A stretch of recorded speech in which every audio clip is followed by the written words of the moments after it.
Hello. Hi. Hi. You Miss Marvin? I am. Harrison Ford. Nice to see you. Nice to meet you. You're an 8th grade science teacher. I am indeed. You're California Science Teacher of the Year, right? True. I wonder if you can help us understand the basic science of climate change and get us all off on the right foot. Absolutely. Let's do it. Let's look at what happens with carbon. We've got carbon dioxide, which is what we exhale and what we've been emitting, especially since the Industrial Revolution, in exponential amounts. Yes. So the trees take it in and it gets stored in the trees. Safe place for the carbon dioxide. What does the tree do? The tree provides oxygen for us. So they're not only oxygen-producing organisms, but they're also carbon storage units? Carbon storage units, yes. So this is a perfect recycling system, as long as everything's in a perfect balance. But the problem is, it's not in a perfect balance anymore.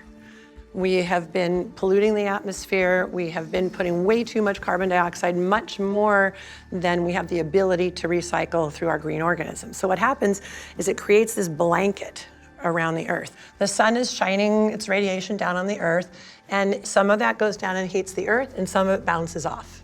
Right. But some of it, because of this blanket right here that we've created with carbon dioxide, gets trapped. One of the natural processes that we have to produce oxygen are the standing trees and forests, which are mostly located where? In the tropical areas? It's all over the planet, but mostly in the tropical areas. Right. There is so much biodiversity in a tropical rainforest. It's this amazing myriad of a gene pool of plants and wildlife. The thing we're trying to investigate here is the connection between greenhouse gas emissions and deforestation and the connection between those two elements. Here's what it looks like after deforestation. Now imagine all this with the diverse forests and all of those green organisms doing photosynthesis and making oxygen. All that vast amount of trees that are sucking up all of this carbon dioxide and storing it in the branches, in the roots, in the trunk, in the soil, and keeping it safe.